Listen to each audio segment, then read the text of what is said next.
Hello, hello. Finally. No one, yeah.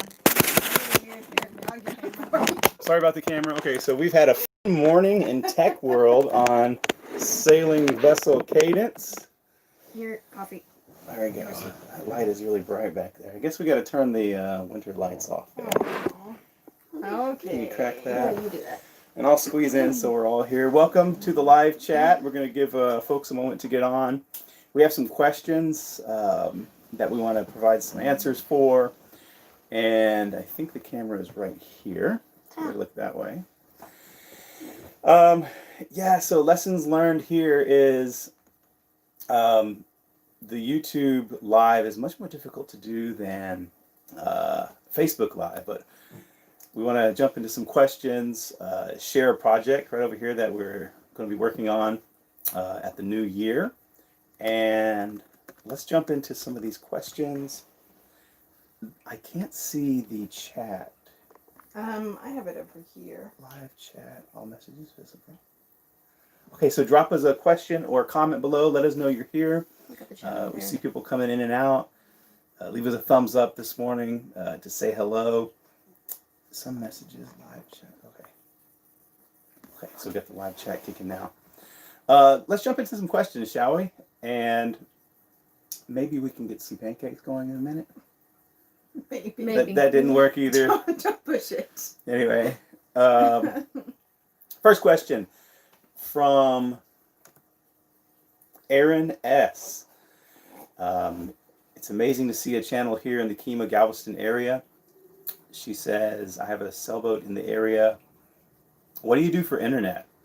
Good question. We at the here at the marina, they have Wi-Fi, but when we first moved in, it was horrible, wasn't it? Yes, we couldn't connect unless there was nobody here, like late at night. Trying to do work, and all those Zoom meetings would always drop in the middle of the meeting. So we have an extender, Wi-Fi extender, and I guess we could show it. You want to? Well, since you're on the tablet, yeah. Let's see. So we'll show you the extender right over here. Don't show them It's behind the tree here. And it connects to the marina. I'm sure that was a bit blurry. It connects to the marina and it gives us quality internet. And then when we're at anchor, we just use our cell phone hotspots, really is all we do. Yeah, we have. So we run through some gigabytes like that as well. So good question. Thank you for the question, Aaron. We do have infinite data. It's just we only have 21 fast gigs. So we do have infinite data, pretty much. So. Yeah, and that data is horrible, isn't it? No, it's actually not that bad. Oh, for games? It works for games? Well, no, it works for a lot of stuff, for me at least. Okay. Cool. Next question, Nicholas. Thank you, Nicholas, for always dropping comments on our videos. We appreciate it. Yes. This one's for Nancy. Oh. Excellent video. Enjoyed watching your everyday life and learning the ropes. Still trying to get my wife on board with the sailing life. We live overseas and not home yet. Maybe Nancy can tell what changed her mind to take the big leap. That's a tough question. I don't know. The excitement of seeing new places and pretty water where we live. The water is yucky. Gross. I don't want to get in there. But I do enjoy being on the water. We've had the Robalo. I enjoyed being in the boat. We moved to this area because Matt liked to fish so much, and we were driving down here every other weekend all through the summer anyway.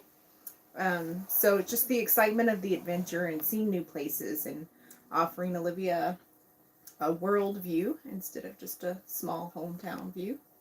I think all of those things were really important to me. So it's exciting. It's fun. I can't wait to leave the marina. Awesome. That's a good question. Thanks, Nicholas. Next question. Ed H. Love your human interest post with the rising cost of housing. I think there's a lot of people curious about how to mix practicality and hobbies. Coincidentally, I watched a channel called Shaggy Seas. Oh, we watched them. Yeah, over in the Seabrook area. Not sure how much time they experienced before setting off. So is sailing aboard or living aboard and staying in the marina part of a test for yourselves to more confidently untie the lines and cruise full time down the road. Ed H says, if that's your long term plan. What do you think? I think living at the marina was a chance for us to really learn how to take care of our boat, how to learn how to sail, and build that confidence. Because yes, the full time plan is to leave long term. For sure. You gonna add to that? Yeah, there's so much to learn, and living in the marina has really given us a chance to learn how to take care of the boat, how to build. Really, for me, it's building confidence. Yes. The more confident I feel in it, I think the safer I feel I'll be, or the smarter decisions I can make. How about you? What about you? Yeah. They have a pool here, so she's like, yeah. All right, Ed. Thanks for the question, Ed. Next question, Gregory H. Oh, by the way, if you're just joining into the live chat, drop us a comment in the chat below. There's a live chat hidden. Yes, and we'll be answering that. And we will answer those questions. We're watching there. Gregory H., thanks for always leaving a comment. We appreciate you, Greg. How cold was it? This was a few weeks ago when we were saying it was cold. I really don't remember, but he does ask, I think that was the Freeport video, wasn't it? does it cost a lot for dock rent in our area? Good question. I don't know what other areas really cost other than neighbors who have moved in from Florida, and they say the dock rent is in the thousands, and you don't really get much for it. And here, the lowest I think is around $250. Some of the areas, some of the marinas, up to about $600 or $700, and you get a lot. You get a lot of amenities. You get a lot of comfort, and that's here in the Kemah area. And we've spent time down in Freeport as well, and it's pretty low cost. So the cost is a really good thing. So that's really great. Are there any golf courses around? Greg asks. Yes, there are golf courses, but we don't have room for our golf clubs on the boat. Good morning, Mel. Thanks for leaving a comment. Appreciate it. Let's see. Next question. Jay Gutierrez, a week ago, asked, love the videos. I'm planning to cruise the same waters around Texas. Curious, how do you rate the 387? Good morning, DJ. Good morning, DJ. How do you rate the 387? I'm going to open up a window while you start answering it. It got dark out there. So. Yes, Okay. it's a rainy day today. So 387. 5 stars. I mean, well, You give it 5 stars? well, for me, What do you like about our boat? 3 to 4 stars. It's actually very big and spacious. When I thought about moving on a boat, I thought I'd be like, I'd have to like sell everything I had, like, pretty much did, but like, you know, but like more, you know, like everything. So I was able to keep a lot of my stuff because of how spacious it was. And it has a lot of storage, a lot of good storage. Yeah, and space, yeah, which is something I was not expecting when I decided to live on a sailboat. I think what I like about the 387, and maybe it was the broker convinced me of this, but the boat likes to sail upright, so it doesn't, I mean, it'll heel over, and we're getting used to that feeling, aren't we, Matt? We are. Step by step. But for the most part, it's an easy sail. It's smooth. It's comfortable. And like I said, it likes to sail upright, so I like that. It is. It's a smooth sail, and the 387. I don't know how many stars. You said 3 or 4. She said 3 to 4. Out of how many? 5. Out of 5. Ooh, out of 5. Well, let me situate the question about the 387 in terms of rating it in terms of money. So for the price, I mean, you know, if you have $500,000 to spend on a yacht, it's probably going to rate 1 out of 4 because you can get some amazing boats. But we were looking in the low 100s, and so for that price range, I'd rate it 4 out of 4. 4 out of 4. I even used my 5 out of 5. I even used my serious voice on that 4 one. out of 4. But no, I really do think so. It's the only boat I think in the low, just under 40 range, that has 2 full cabins, a good sized shower,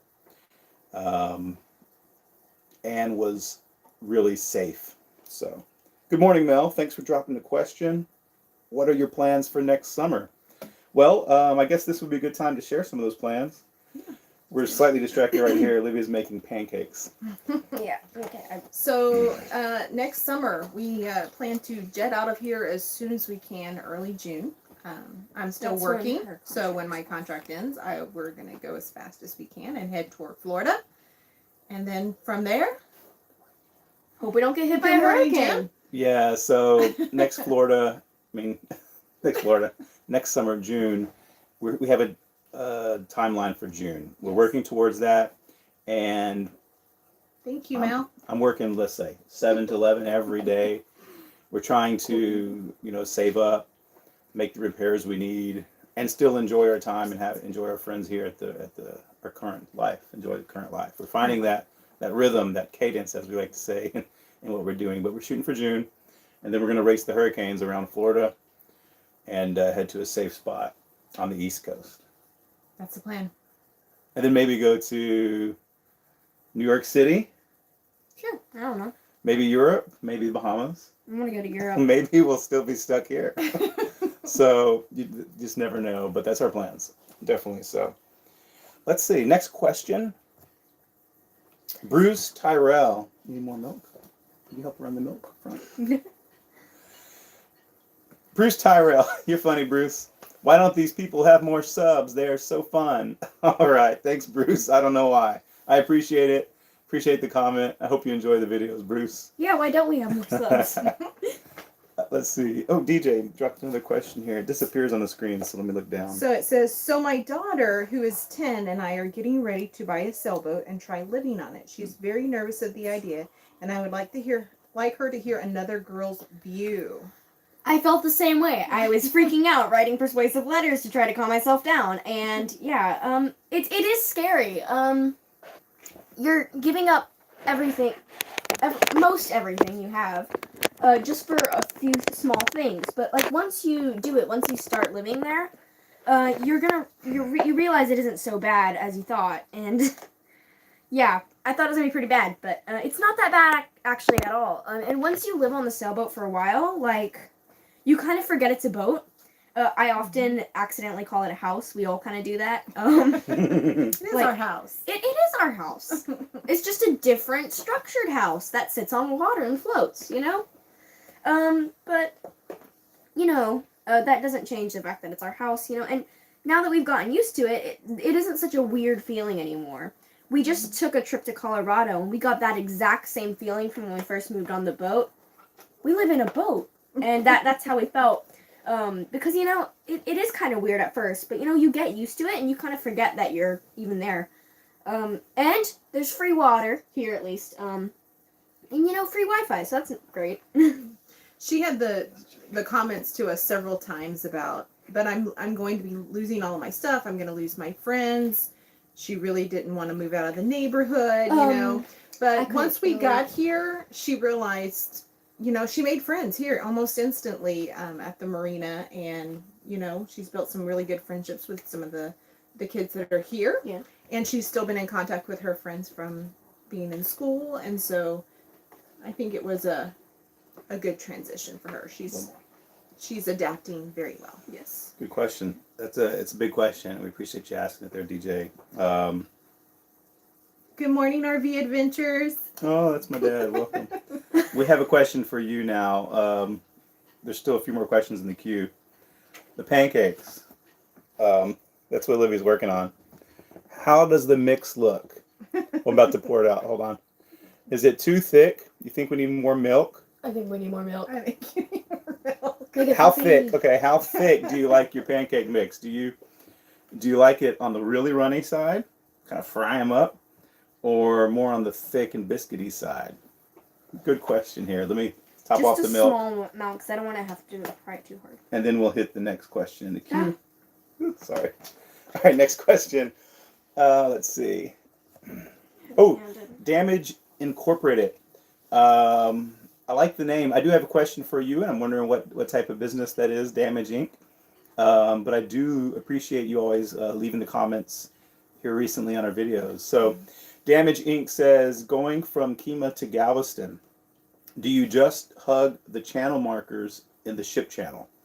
So I'll start us off, then I'll let you talk about navigating that. Okay. The ship channel, Galveston Bay, this was all new to me when we got the sailboat. It's large. It's the third largest bay system in the U.S., the Galveston Bay system. And we're right here in Galveston Bay, large sailing area. It's like 10 feet deep.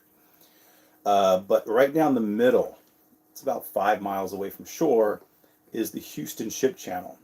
And I think it's the world's largest port by tonnage. It's a 40-foot deep channel. It's really large. It's about maybe 300 feet wide. And huge tankers come through there. Oh. And then there's channel markers on each side, red and green. Red's for returning, green's for heading out.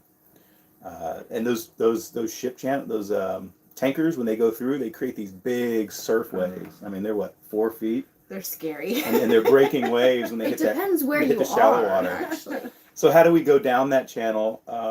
Because at some points, there's also oil rigs and things along the way. So how do we go down? We stay just outside of the channel marker. It's typically pretty deep. When we first did our sailing lessons with the captain in the summer, he had us go down the outside of the red channel markers, which we found out last time that we went out that's probably a little bit of a faster route. A sailboat beat us back. But you stay just outside of the channel markers. Right now, we typically like to go on the green side, stay outside of the green side. And there's a couple places where there's some, like, what are those markers? Oysters or there's reefs or something. Oyster reefs. Reefs. Yeah. So there's a lot of little sticks that stick up out of the water at a couple spots. So we just kind of jump inside the channel and jump out. Nightime's a little scary because the big tankers are right in the middle of the channel, and along the edge of the channel is where like the tugboats, the barges, and shrimp boats go. Well, take that back. Shrimp boats go everywhere. Everywhere. And we have to yield to them. But all of the large barges go along there, and so they're literally maybe 30 feet from us. And so at nighttime, they have these huge high-power beams, and they'll come and they'll shoot you with these lights, I guess for visibility, obviously, but it totally blinds you because it lights up the cockpit and you can't see anything. And you just kind of have to putt real slow and let them kind of come up next to you. We left at 3 a.m. going down to Freeport when we took that trip, and they would come across the radio. Is that a sailboat? Like, it's dark. What are they doing out here? It's true. Fun. It's true. But anyway, it's rather safe after going through it the first time. You kind of see how it works. But yeah, good question, Damage Inc. Appreciate it. I think we have 2 more questions in the queue. If you have a live question, drop it in the chat. If you're on a phone, it's right below the video. And looks like the pancakes are about ready. So 2 more questions and we'll wrap it up. And if you have a live question, we'll be sure to get that as well. Sailing Pauana. Thank you for leaving a comment, Sailing Pauana. We love what you do over at your channel. Did you run the engine before pumping the oil out? If you run the engine, the oil will be thinner and easier to pump out. That was our first time doing the oil change a few weeks ago. And we bought this really cheap hand pump. So we were already at a disadvantage. And so I was thinking through, how do I make this hand pump better? How's it going to work? And I forgot to run the engine. So no, we didn't run the engine. Halfway through, he's like, oh man, I forgot to turn the engine on. This would be so much easier. So we did a partial oil change, and we'll do another. It's so easy to do the oil change. We'll just do another one. I'd rather do more oil changes and keep the oil fresh. So anyway, I think the next question is a follow-up on the oil change. If I can get to it. Bill Getz. Thank you, Bill Getz. Not Bill Gates, but Bill Getz. Thank you for leaving the question, the comment. Why did you choose synthetic oil? I didn't know what oil to choose, so I went to the manual. I asked around a bunch of people, and everybody's got different ideas on what to use, so I just went to the manual for the Yanmar that we have. And it's a 40 horsepower Yanmar, and the manual gives like 20 different options for oil for this model, and they give the options based on what temperature ranges you're going to operate the engine in. And so the synthetic oil that I chose, which I believe was a 15W40. Do you remember? I know she doesn't remember. I think that's right. It was either that or like I think an SAE 30. It fits the temperature range that we're running the engine in. So if there's any other ideas on what kind of oils to use, feel free to leave them in the comments. Let us know. We're all also open to seeing different benefits of taking care of the engine. So Question for everyone: does this pancake mix look good now? It Is looks it ready? much better. it looks good. I'm gonna drop it over in the galley, Okay. which is just an arm reach away. That's something I've loved about the boat. Everything's an arm reach away. Let me show you one last thing, a project that we're going to be working on here in the next few weeks. Let's see. Oh, thank you for the comment on the decorations. Aw. Right over here, we're working on. That's your We've been on the phone with Sun Powered Yachts and appreciate them. Let me slow this down so it doesn't get blurry.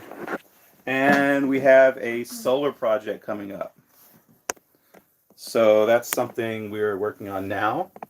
Battery, energy, and trying to get us to spend more time on anchor without having to run the engine or generator. So we look forward to sharing that solar project with you. In the new year, we're taking the next 2 weeks off for the holidays, spend some rest, but we're going to continue creating videos for you. We are going to create a video next week. It's just going to be relaxing sailing footage. If you like that sort of thing, I know some people put it on in the background just to hear the sounds of the ocean.